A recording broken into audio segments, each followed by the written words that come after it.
Hello, Abhishek. How are you? Fine, sir. I'm fine. Okay. Hope so. You are safe from Corona. Yes, Nagaland is safe from corona, sir. There is no patient in Nagaland. Okay so dear ones, जैसा कि आप जानते हैं सभी कि हम यहाँ पर आज एक इंटरव्यू के साथ आप सभी के सामने अभिषेक शर्मा जो कि नागालैंड से हैं, इनका बीएससी एग्रीकल्चर किया हुआ है और उनका हम इंटरव्यू, क्योंकि अभी इन्होंने आईबीपीएस सीएफओ जो है और उसमें सेलेक्ट हुए हैं. So Abhishek, first of tell me about your graduation. Sir, I have done my graduation from Chandigarh University. I have completed my graduation there, and my basic education was done in Nagaland. Okay. Abhishek, what was your strategy regarding prelims and mains exam? Sir, prelims exam में मैंने prelims और mains में मैंने पहले दिसंबर के time में मैंने prelims के बारे में तैयार किया था, एंड देन जो उसके दिसंबर के पहले जो 6 मंथ था मैंने डेडिकेटेडली आपके जो वीडियोस लेक्चर्स थे मैंने वॉच किया और समझा, एंड आपकी जो गाइडेंस थी उससे सीखी मैंने. Okay. And what was which was the main subject which you have focused? आपने सबसे ज्यादा किस सब्जेक्ट के ऊपर फोकस किया हुआ था? Sir actually sir there is no kind of that ये टॉपिक आएगा, मतलब एग्रोनॉमी ही आएगा या लाइफ स्टॉक ही मेनली आएगा, ऐसा कुछ नहीं सर. तो मैंने जैसे सर आपने बोला था कि सबको इक्वली लेके चलो, तो वैसे ही मैंने की थी कि सारा सब्जेक्ट जो एनिमल हस्बेंड्री, इंजीनियरिंग, सारा मैंने इक्वली मैंने दिया था. Okay, dear. And dear, can you tell me that how many hours of preparation per day जो है आप करते थे या कितना टाइम आप स्टडी के लिए देते थे? मैं एक्चुअली डेली रेगुलरली तो नहीं हो पाता था सर, बट कोशिश करता था, एंड Okay. 6 घंटा डेली देता था, मतलब Okay. वीक में एक टाइम ब्रेक हो जाता था. ठीक है. एंड आपका जो बेस्ट मटेरियल बोल सकते हो या एग्रीकल्चर के लिए या करंट अफेयर के लिए आपने बेस्ट मटेरियल जो है वो कहाँ से लिया, आपको कहाँ से मिल पाया? सर आपकी जो मटेरियल्स थे वो मैंने यूज किए हैं, और एक नेमरा सुंडा जो बेसिक उससे थोड़ा क्लियर किया ओके. फाउंडेशन के लिए, and आपके आपके सर मतलब हाई लेवल पे आपके सर नोट्स देखे हैं मैंने. ओके. सो डियर, उसके अलावा जो है अगर मैं बात करना चाहूँ, आपका जो मॉक टेस्ट था उसको आपने कितनी बार अटेम्प्ट किया या फिर मॉक टेस्ट आप कितनी बार देते थे? उसके अलावा अगर मैं बात करता हूँ तो मॉक टेस्ट से आपको कहाँ तक हेल्प मिली है? सर मॉक टेस्ट से मुझे बहुत हेल्प मिली है. जो मेरे मतलब मैं सेलेक्ट हुआ हूँ तो मॉक ओके. टेस्ट ही है, क्योंकि मॉक टेस्ट से मुझे ये समझ में आया कि सर मैं लेग कहाँ पे कर रहा हूँ, कहाँ पे मेरा स्ट्रेंथ है, कहाँ पे मेरी वीकनेस है. तो मॉक मॉक टेस्ट से समझ आया कि किस क्वेश्चन को मुझे अटेम्प्ट करना है, किस क्वेश्चन को मुझे अटेम्प्ट नहीं करना. और जहाँ तक मैंने अटेम्प्ट शुरू की थी, मैंने प्रीलिम्स की मॉक टेस्ट मैंने दिसंबर में पूरी डेली देता था, डेली पर डे दो मॉक टेस्ट देता था, एंड मेंस में मैं वीकली देता था दिसंबर के पहले, एंड देन जो ये आफ्टर प्रीलिम्स मैं डेली देता था मॉक टेस्ट एक मेंस के लिए. Okay dear.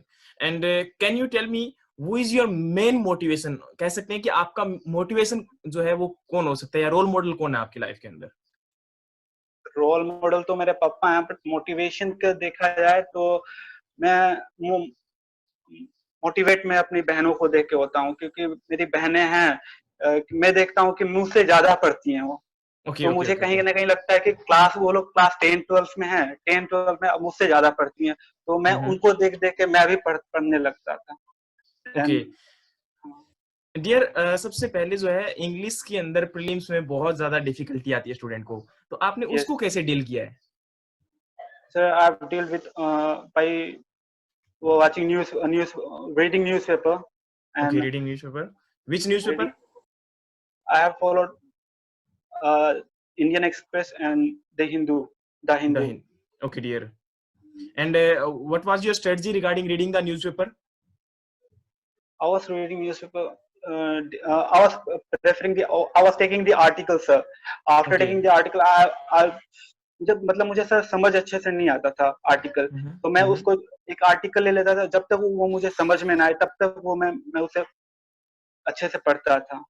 तो ओके, ऐसे मैं डेली करता था सर, डेली। उसके बाद मुझे समझ आने लगा क्या है क्या नहीं है, ठीक वोकेब है। अच्छे होने लगे, फील्डर्स कॉम्प्रहेंशन कॉम्प्रहेंड करने में आसान हो गया सर। ओके, तो डियर आप एक ये बताओगे कि आपको मैक्सिमम सपोर्ट कहाँ से मिला था? तो सपोर्ट की बात जो है सर, सपोर्ट एक एक तो मेरी फैमिली है सर, बट हुँ, जो सपोर्ट एक गाइड के रूप में होता है सर, गाइडेंस के रूप में होता है सर, हुँ। कोचिंग से मुझे मिली है सर, कि क्या करना है क्या नहीं करना है। तो तो यही है। आप समझते हो कि कोचिंग जो है वो क्या इम्पोर्टेंट है स्टूडेंट के लिए? क्या कोचिंग नेसेसरी है इसके लिए? ये सर देखा जाए आईबीपीएस का पैटर्न, तो हुँ, हुँ। आईबीपीएस अपने लाइफ में अपने पैटर्न में बहुत ही डायनामिक रहा है सर। बिल्कुल। तो बहुत डायनामिक नेचर है सर। तो हुँ, हुँ। उस वो समझने के लिए, उसके ट्रेंड को समझने के लिए सर जरूरी है कि एक अच्छे मेंटर की जरूरत होगी सर। तो ओके, अगर जी सर, मेंटर की जरूरत होगी, और वो उस मेंटर को गाइड भी करना आना चाहिए, मतलब समझ में आना चाहिए कि क्या पढ़ाना है क्या नहीं पढ़ाना है। तो सर मुझे बहुत हेल्प मिला है सर, मुझे बहुत हेल्प मिला है।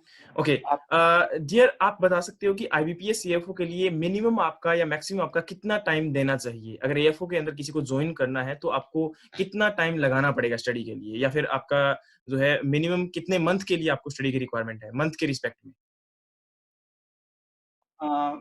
I think it's 6 month.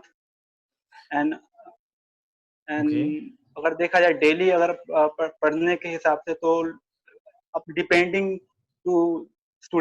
Upon student कैसे हैं, क्या वीकनेस है, तो हुँ, हुँ। उस हिसाब से मिनिमम 6 घंटे, 6 से 7 घंटे तो देनी चाहिए सर। ओके, आपने जो स्टडी की कंसिस्टेंसी है वो कैसे मेंटेन किया? जैसे मैं बता रहा था अपना मोटिवेशन सर, मेरी हुँ, बहनें, तो हुँ, हुँ, मैं जब पढ़ाई नहीं कर पाता था सर, हुँ, तो मैं एकदम डिस्ट्रैक्ट हो जाता था कभी कभी, तो मैं देखता था कि मेरी बहनें पढ़ाई मुझसे ज्यादा पढ़ती हैं सर, सीरियसली। हुँ, देन हुँ। उनको देखता था और मैं भी मोटिवेट होता था कि अगर वो क्लास 10 12 में होकर मुझसे ज्यादा पढ़ रही है तो मैं क्यों नहीं पढ़ूं। ओके, तो डियर आपने जो रिवीजन था उसको कैसे मैनेज किया? मतलब रिवीजन आप कितनी बार करते थे या मतलब जो है आप रिवीजन के लिए क्या टाइम आपने निकाला था? जी सर जी। ओके। रिवीजन में आफ्टर कंप्लीटिंग पर्टिकुलर टॉपिक, जैसे एग्रोनॉमी खत्म हो गया, हाँ, मैंने टारगेट दे दिया कि मुझे 2 वीक में पूरा एग्रोनॉमी खत्म कर देना। उसके बाद फिर से मैं 3 दिन दूंगा उसको रिवाइज करने के लिए, कॉम्प्रेस करने के लिए। ओके, तो ऐसे ही सारे टॉपिक्स के साथ करता था, एंड देन होल एक प्रीलिम्स के पहले एक 1 मंथ में फिर से रिवाइज किया सारे एग्रीकल्चर को। Then okay. सर आप तो डियर आपने जो एग्ज़ाम के अंदर एक्यूरेसी को कैसे मेंटेन किया?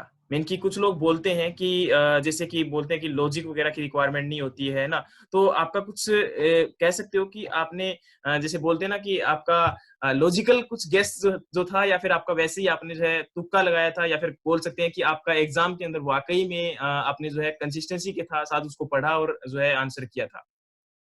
जी सर, लॉजिक लॉजिक का रोल तो बहुत ही कम होता है, मतलब लॉजिक का रोल तो होता ही है, बट बहुत ही, मैं मानूंगा बहुत कम होता है, क्योंकि आईबीपीएस ओके। है। लॉजिक अगर टॉपिक के पास बहुत कमांड है और कॉन्सेप्ट पूरी क्लियर है, डिटेल्ड, तो हुँ, हुँ। लॉजिक काम करेगा। लेकिन अगर जिसको लॉजिक मतलब अच्छे से पढ़ा नहीं है उसको तो हुँ, हुँ। सर, जैसे बहुत सारे लड़के होते हैं रट्टा मार लेते हैं, हुँ, रट्टा मार के खत्म करते हैं, तो उन पे हुँ। लॉजिक वर्क नहीं कर सकता। और ठीक है। आईबीपीएस का जैसे नेचर है सर कि बहुत ही कभी कभी होता है कि डिटेल भी पूछते हैं, ऐसे सब लोग बोलते हैं सर कि आईबीपीएस डिटेलिंग नहीं करता, ले बट मैं मानता हूँ सर कि आईबीपीएस डिटेलिंग भी करता है। हुँ, हुँ। हालांकि मानता हूँ कि क्वेश्चंस बहुत कम होते हैं, बट डिटेलिंग तो होती है सर। ठीक है। और डियर जैसा कि बोलते हैं कि इंटरव्यू, है ना? इंटरव्यू का जो है बहुत टफ बोला जाता है ना? तो आपने इंटरव्यू के रिगार्डिंग कैसे आप बोलोगे कि इंटरव्यू जो है आपका जो है कैसे रहा था? इंटरव्यू की प्रिपरेशन कैसे किया था? इंटरव्यू में कैसे आपको हेल्प मिली थी? सर इंटरव्यू में तो सर आपको पहले थैंक यू बोलना चाहूंगा, क्योंकि आपने बहुत अच्छे से हम लोगों की इंटरव्यू करवाई थी, प्रिपरेशन, और फ्री में करवाई थी सर आपने। देन और जहाँ तक इंटरव्यू कैसा रहा मेरा, मैंने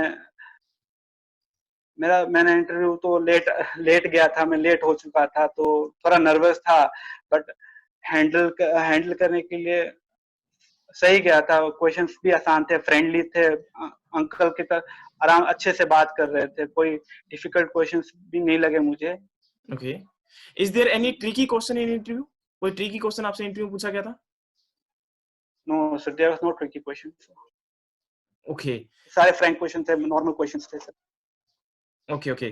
क्या आप इन जो बच्चे जो आपको सुन रहे हैं, उनको कुछ एडवाइस देना चाहोगे कि एग्ज़ाम को आप कैसे प्रिपेयर कर सकते हैं? या फिर रिगार्डिंग मीन्स कि ये जो आपके जूनियर्स हैं, क्योंकि ये आपसे बहुत उम्मीद रखते हैं ना, तो आप जी उनको जी कुछ सर। गाइड करना चाहोगे रिगार्डिंग मीन्स कि फर्दर कैसे जो है आप गेन कर सकते हैं स्टडी को या फिर फर्दर आईपीएस, एएफओ की जॉब को कैसे छीन सकते हैं, है ना?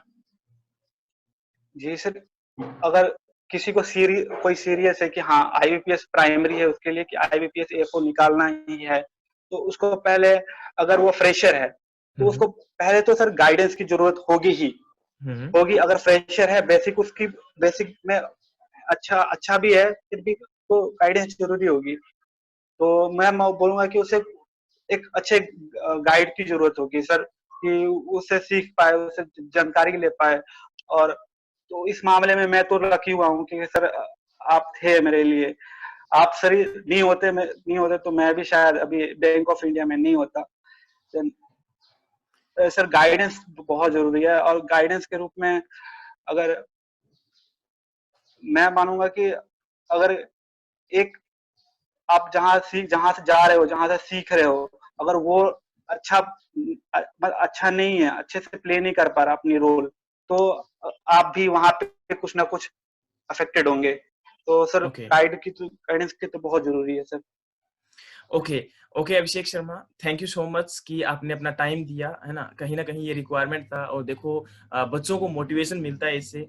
सो बच्चों आपने कुछ सीखा होगा और इसके रिगार्डिंग अगर कहीं भी आपको फिर भी ज़रूरत पड़ती है, तो अगर आपको लगता है कि इनकी फिर आपको गाइडेंस की रिक्वायरमेंट है, सो गाइज़ इनका फिर आपके लिए अवेलेबल करवा सकते हैं।